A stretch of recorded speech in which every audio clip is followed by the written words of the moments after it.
ئەم بابەتانە بەڕێز کاتۆ سەعەدوڵڵاه شۆفەکاری سیاسی لە واشنگتنەوە لەگەڵماندا. بەڕێز کاتۆ ساڵتان لەبێتوەم، کاتتان باش.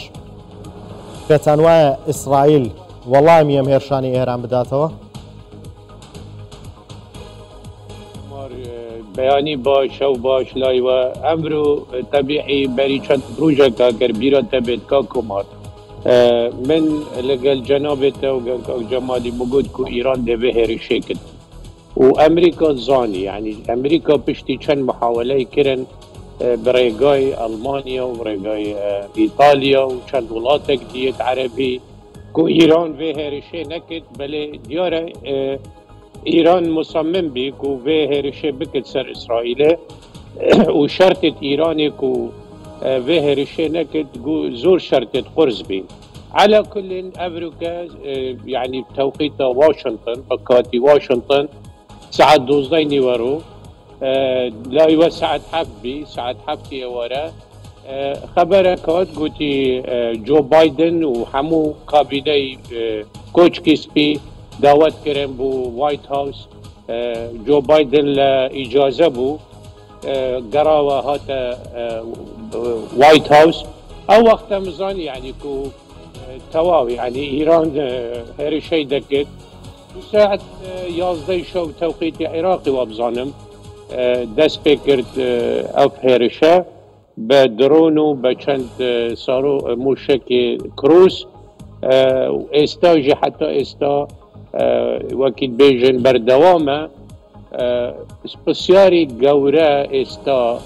يعني أول شيء دبت أول بسياري مهمة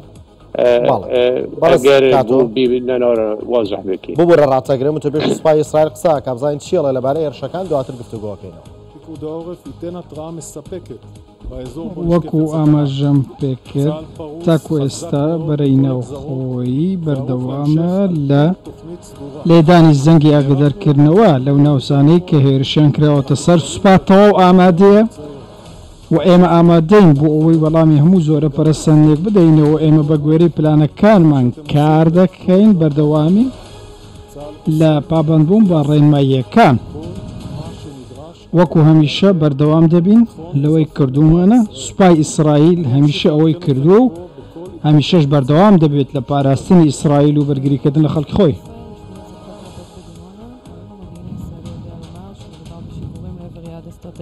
پرسیارەکەمان لەبارەی هێرشەکان و زەنگەکانی ئاگادارکردنەوەیە. بەڵێ ئێمە وەکو ئاماژەمان پێکرد ئامانە بەهۆی کەوتنە خوارەوەی ژمارەیەکی زۆر کەمی موشەکە بۆ نێو ئیسرائیل و چەند بڕێکی کەم زیانمان بەرکەوتووە. ئێران دەڵێت ئەمە وەڵامی ئێمەیە و دەتکرێت بڵێن شتەکە کۆتایی پێهاتووە. ئێمە سەبارەت بەوە تەنیا ئەوەندە دەڵێن سوپا هەرچی لەسەر بێت دەیکات بۆ پاراستنی خەڵکەکەی خۆی. شتەکە بۆ ئێمە کۆتایی نەهاتووە، بۆ ئێمە شتەکە بەردەوامە. ئێمە وەکو ئاماژەم پێکرد شتەکە کۆتایی نەهاتووە. هەڕەشەکان لە چەند کاتژمێری داهاتوودا دەبینین کە چی ڕوو دەدات. فڕۆکەکانی ئێمە بەردەوامن لە سوورانەوە.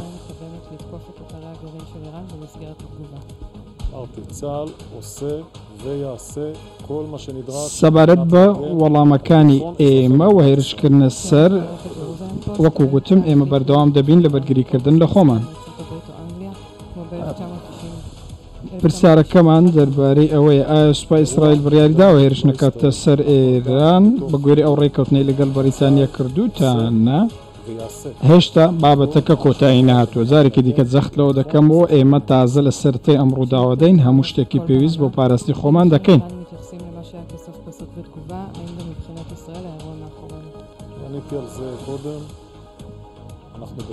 ئایا ئێوە چیتان هەیە سەبارەت بەو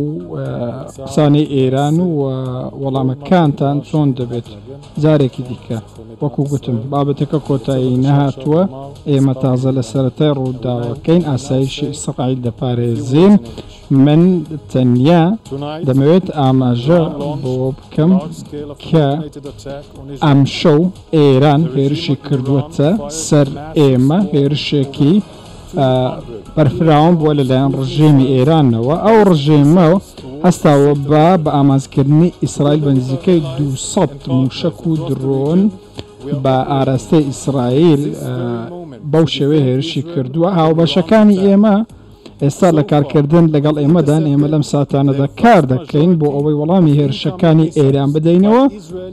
تاکو ئێستا زۆرینەی ئەو موشەکانە لەلایەن و بەرگری ئیسرائیلەوە خراونەتە خوارەوە و ئێمە بەردەوام دەبین لە وەڵامدانەوەی هێرشەکان و لە بەرگریکردن لە خۆمان و لە خستنە خوارەوەی موشەکە کروزەکان و موشەکە بالیستیەکان. ژمارەیەکی زۆریشمان لە دەرەوە سنوورەکان خستوەتە خوارەوە. ئەو کەمە موشەکانەی کە لە نێو ئیسرائیل کەوتونەتە خوارەوە ژمارەیان زۆر کەمە و زیانەکانشیان زیانی زۆر کەمە. لە بنکەیەکی سەربازی بووە، تەنیا منداڵێک بریندار بووە. هێرشەکانی ئێران تاکو ئێستاش بەردەوامن و فڕۆکەکانی ئێمە بەردەوام دەبن لە سوورانەوە و پارێزگاریکردن. هێرشەکە ئێران پەرسەندێکی مەترسیدارە. ئێمە لەگەڵ هاوبەشەکانمان لە کارکردن بەردەوام دەبین. ئێمە بە هەموو هێزمانەوە کار دەکەین بۆ ئەوەی بتوانین کە ڕۆڵەکانی خۆمان و خەڵکی خۆمان بپارێزین. ئێستاش چەند پرسیارێکی دیکە وەردەگرین. پرسیارەکە ئێمە دەربارەی ئەوەیە کە ژمارە ئەو موشەکانە چەندە، بە ئاراستە ئێوە کراوە ژمارە موشەکەکان چەندە؟ وەکو ئاماژەم پێکە ڕووداوەکە تاکو ئێستش بەردەوامە ئێمە لە سەرەتاداین زیاتر لە 200 موشک و درۆن ئاراستەی ئیسرائیل کراوە. هەڕەشەکان بۆ سەر ئیسرائیل بەردەوامن. هێرشەکان لە ڕێگەی درۆنی خۆکوژی و موشکی بالیستی بووە. ئێمە توانیمانە بەشی هەرە زۆری ئەو موشەکانە وەڵام بدەینەوە بویان وەستێنین و سیستەمی بەرگری ئێمە یارمەتی دەربووە لەم بابەتەوە. تاکو ئێستاش فڕۆکەکانی ئێمە وەڵامی هێرشەکان دەدەنەوە. ئێمە ئامادەین بۆ هەموو زۆرە هەڕەشەیەک کە بۆ سەر ئیسرائیل بکرێت. زۆر سواز بۆ ئێوە. بەڵێ ئەوەی بینیمان گوتەبێشی سوپای ئیسرائیل بوو، باسی لەوە کرد کە لە ڕێگەی زیاتر لە 200 موشک و درۆنەوە هێرشکراوەتە سەر ئیسرائیل. بەشێک لە درۆنەکان لە دەروی خاکی ئیسرائیل تێکشێنراون بۆ پێی فڕۆکەی بریتانی و ئەمریکی بە ئاسمانی عێراق و کاربەلا و بەغدا و چەند ناوچێکە سوڕێنەوە. ئەو درۆنانە خەنە خوارەوە کە بەرەو ئیسرائیل ڕۆن، بەڵام لە هەندێ ناوچەوە کەوترێت وایە لە لوبنان و سووریا شۆ درۆن ئاڕاستی ئیسرائیل کراون. گوتەبێژی سوپای ئیسرائیل ئەڵێت بەشێکی زۆر کەم موشک کەوتونەتە خوارە و زیانێکی وەهیان نەبووە. بەڵام جارێ لە سەرەتاداین دواتر قسەمانە بێت سەبارەت بەوە. دەگەرەوە لای بەڕێز کاتۆ سادڵا شڕۆڤەکاری سیاسی لە واشنگتۆن لەگەڵماندا بوو. بەڕێز کاتۆ زۆر ڕخنەی زۆر جار لەوە لە ئێرانە گیرێ کە ئێران هێرشێکەکە جاری وایە هەفتەی پێش وەختەڵێ من فلانە ڕۆژ فلانە ساعت هێرشەکەم، بەڵام لە بەرامبەردا ئیسرائیل و ئەمریکا بەبێ دیاریکردنی هیچ وادێک بەبێت قسێکن هێرشی خوانەکەن. بۆ ئێران وادە دیارەکە بۆ هێرشەکان؟ ئەvە وەکیل بێژن ئیران ئەvە سەرێت 10 ڕۆژانەکە کۆمار دەڵێتن ئەم من هێرشە دەکەم و هێرشە دەکەم. دیارە وەکی بەعزی کەس دەڵێن ئەوە حربەکی سایکۆلۆجیە و نەفسیە ئیران دەکات، وەلاکن بینە حەقیقەتێ کا کۆمار ئەوە مشکلە بەری 2 ساعەتە خەبەرەکات. یعنی مەخوان کابینەی ئاسایشی ئیسرائیل قرار دا که وەڵامی ئیران بدەن، یعنی موافقەی کردن که ڕەدی بکردن ئیسرائیل. قەت ممکن نینە ئیسرائیل بێلت ئەف موشەکە و ئەف درۆنێت هەنێل سەر ئیسرائیلێ بێڕەد بتن، چونکو ئەگەر هات و ئیسرائیل ڕەد نەکرد معنا ئیران دەتوانێت بەیانی جارێک دی وەکیل بێژن هێرشەی بکرد سەر ئیسرائیلێ و سەر بنکێت ئەمریکا.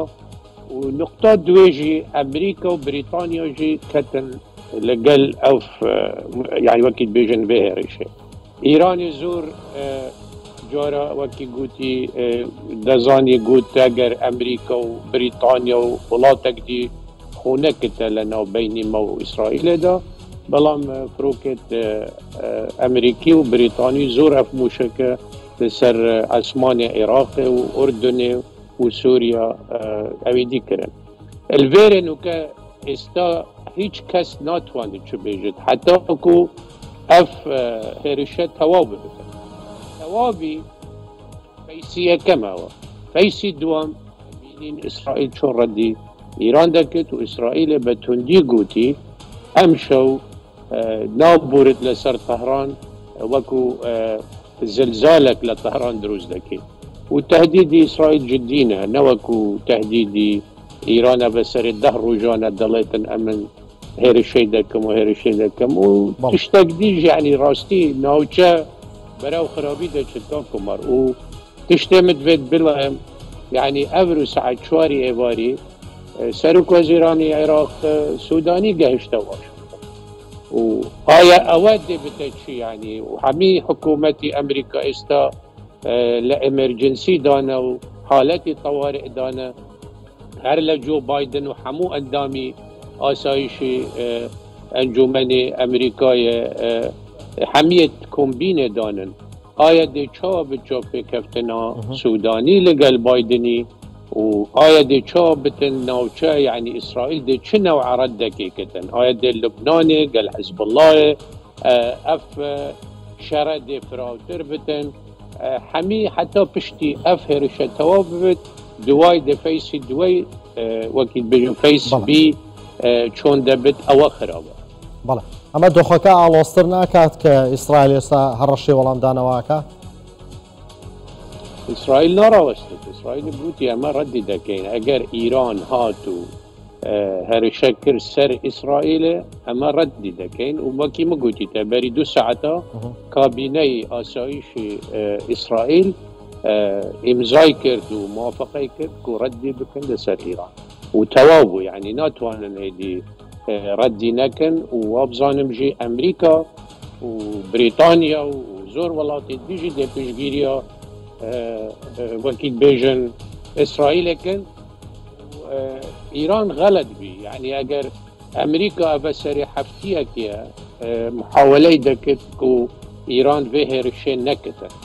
بلام ايران ديارة مصمم بلسر رأي خو ليرة هيش موقفك نماكو امريكا بشجيرية بكت عن امريكا محاولة بكت ابشر فران ترنبتن لدستي درچو وكي امد بيجين بكردي بل يعني دتوانين بلين ايران ام ولامو ام هيرشي كبو سر اسرائيلي كرت وكولين هيك لو هيرشاني كتشاوران نكراو بو ايران هيرشي لو شو بكاتا صار اسرائيل بو بليت من لنا تشكهم ده صلاتهم هي ولكسش ناترس بله واضح بي يعني اول شل صال رجيم ايران كاكمار يعني زور تهديدي دكت اسرائيل ودلت قدس وقدس دزاني روجي قدسي هيا لايران ارسال جارك دكين بلا ما جاري كما كايران لشل صالي رابردو دا حتى استا جاري كما هير شيء لسر اسرائيل دكت راستوخو ابا ليرة زور مهمة يعني ابا اگر هاتو اسرائيل ردي نكتن ليرة زور ايران يعني درجة وكي قصيتو دبت وكي دلن ميري ناوچي ناوچا دو دلت امنهم وكزديني ليرة اول ما ترسيا جبر هندي ازبينم كو وكي بيجن استا جرمة وهيج ردك نينا بل وصم باورك وبشتي كابينة اسرائيلي قرار دا كو ردي بكن سر ايراني بشتي اف مشكوة وحمي توابي بتن دبينين اسرائيل هيري شيء خودكت واسرائيل قصيناكت وقتي هيري شيء دكتن هيري شيء راستو خودكتن وهيج كسبي اقدار جينا بتن وزور جاري راستو خبونا خاكي ايران به ردي ملسر ايران دبتن يعني اكيد زور جورجي اسرائيل حتى بامريكا نالت وكي كو اول سر كونسول خانه ايراني لسوريا كردي امريكا قوتي ما هيج خبر نبي واسرائيل خبر ندوما اجبر هندي ليرة دو نقطة دي مهمة هنكاكا هندي ايران يعني محاولة دكتن وحمول ولاتي دي كو اسرائيل او شراي راوستينت لغزة بلام اسرائيل قد قبولنا كتن يعني او زختي وكيد بيجن دولي افزخت افان ولاتا حميال سرد كنو امريكا سر اسرائيل كر بلام اسرائيل تراجعي نكرد وقوتي امن او شرط تواودكم حتى حماس تبجت ومباورة يعني مباورة كو لبياني بيبتر وضعي ناوشي زور خرابتر دابتن وادي توابي يعني او وكي بعربي دلين هستيش كاست يعني وكي بيجن او جاريه كما وكي مقوتيتا لصالي حفتاونا وحتى استا ايران هيرشل سر اسرائيل نكردوا او جاريه كما وقد ممكنين يعني كو امريكا بشبيريا اسرائيل حمي قوات دكت وبريطانيا جهر وصا ولاتت اوروبي جهر وصا وايران خلتي كر يعني المانيا ايطاليا وزير الدروه حمو الدنيا تلفون كرن لقل ايراني كو او هير الشيء نكت غلطيه نكت ما ترسيا ديجي كومار عادة ايران طبيعتها كليا يعني كهيرش ترسر اسرائيل دواي دقيتن او ميليشيات كو تشجيريا ايراني لمنطقه دانا العراق سوريا لبنان اواجي ما ترسيا او ميليشيات تانيك وكي مديتي بار چند هيرش كرن ابصالة سر هريما كردستان وسر چند جگاه دي اوجي ما ترسيا كي هاي كو ايران هيرشه بكتن سروان ولاتا ابد بزانتن كو يارمتيه وهاريكاريه لقل امريكا وبريطانيا واسرائيل بل برس كاتو بيتان وانيه بشكي گرفتیشی گەورە لەم ئێستا ئەوەیە ئەم بەریەککەوتن لە نێوان دوو وڵاتە هیچ کامیان گوێ بۆ کۆمەڵگەی نێودەوڵەتی ناگرن؟ بار ناکەم چونکو بەری ئەگەر بیرۆتە دێت بەری هەفتەیەکی دە ڕۆژە هەمی وڵاتی دنیایە لە UN قرار دان کو إسرائيل أو شرعي راوستين إسرائيل قبول نكر أزبار ناكم يعني إسرائيل حتى بايدني زور حكومة بايدني زور زختك لسر نتنياهو كرت بري چند روجكا كو أو شرعي غزة راوستينت و أو شرعي ناوچي فراونتر نبتر أو ما ترسيا حكومة بايدنيا بلام إسرائيل هيك أبدي يعني نكر ومستمر بي وسر قصاخوما واستاد دردش يعني دزدر كد يعني خلاص إدي أمريكا ناتوانت بيجد از إسرائيل هيلم بشتاخد مع إسرائيل نشيتن أمرو وقتی وقتی بايدني كوغوتي لكومبينا كيدا استا لوايت هاوس لجوري وقت بيجن امرجنسي روما وشر دروست بن لقال حمو كابينا كي قوتي اما بشتي ايران يعني بشتي اسرائيل برنادي واما دجي هر تهديده كي لسر اسرائيل چلا ايران بد چلا ميليشيات ايران بله فرس كاتو بيتان ويا هوليك بايدن ياخو باولين امريكا ايداد بو فرعون نبوني شرك زيادة نبوني آوازيا كان بتبدل من ناوچەیە بۆ واگەڕێتەوە ئەمریکا خۆی هەڵبژاردننی لە پێشە یانەوەتا ئیداری بايدن هەر نایەوێت ئاڵۆزی لەم ناوچەیە جارێ هەبێت. بله هەڵبژاردن زۆر يعني وەکیت بێژن بايدنی ئەو محاولە هەموو کرد يعني لەگەل ئیرانی زۆر تەنازلات کردن لەگەل يعني ناوچەی سیاسەتێکی وەکیت بێژن سست بلام لبيرت نشت يعني أمريكا نفس حكومتي بايدن أمريكا كونغرس أمريكا سناتورة أمريكا مؤسسات أو أو كونغرس أو سياسة مدارة أمريكي أفلوبيات واشنطن حمو بشجير إسرائيل يعني بايدن ناتوانت بتنيا محاولة كرت بايدن لبر هالبجاردنه بلام سركوتي نبي ومباورج يعني شون لأوكرانيا توجبي واستاجي المنطقة يعني من باورة يان ده شر لقل حزب الله دي فران بت يعني إسرائيل ولبنان يان جي دي قورة تربتت إيتت منطقة ده يعني حتى عراق وسوريا وأوشرة دي كاتاكي دريج دي كيشتن شروطت أبا سبب شيء دقارتها زور كسل واشنطن قلها هي لإدارة بايدن يتكن وتبيجن أوا سبب بي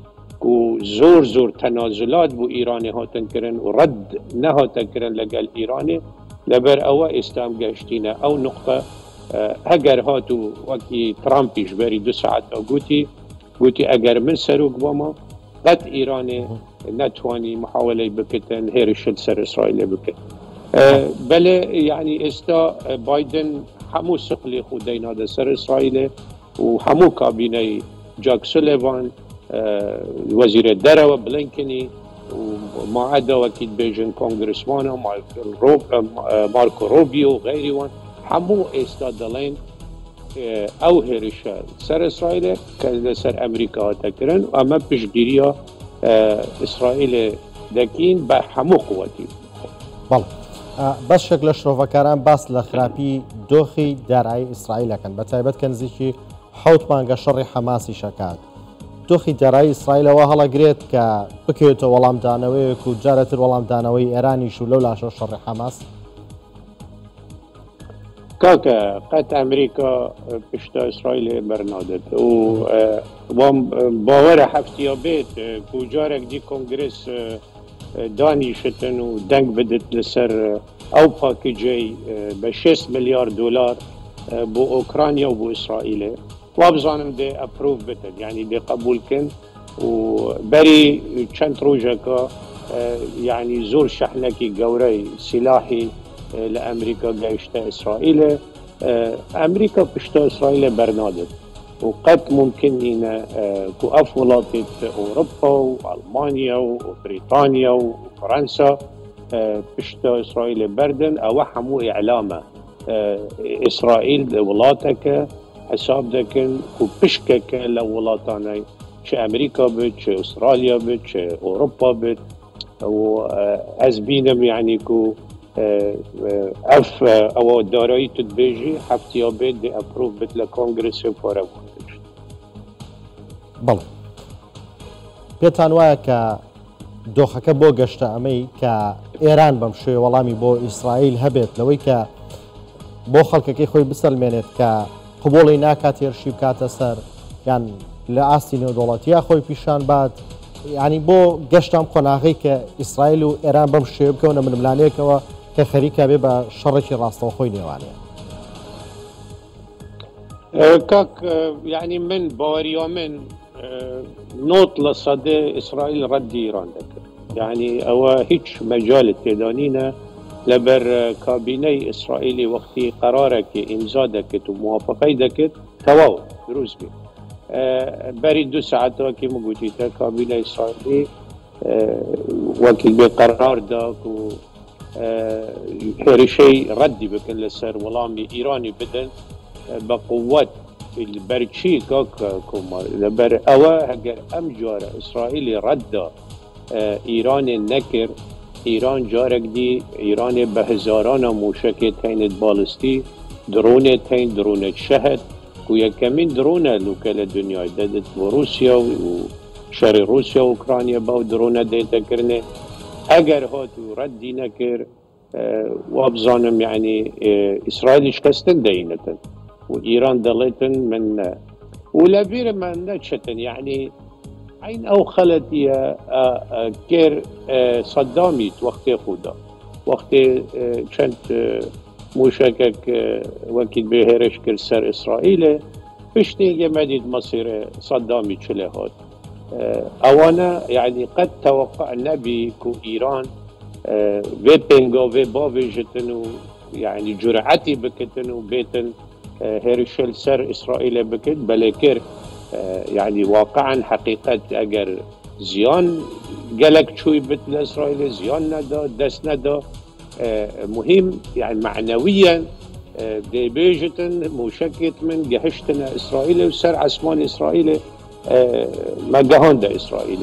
أبا إيك يود ويجي يعني إيران منطقة دا الناوچه دا استا دوستو نيارد لازم ديار ببن عراق الفير الحمو ولاتكي خسارة ترده عراق كيش لا يعني دقرد استا چي سوداني چي دكت لواشا چي دلت پشگیری ایران بکد و امریکا دلتن اما پشگیری اسرائیل دکن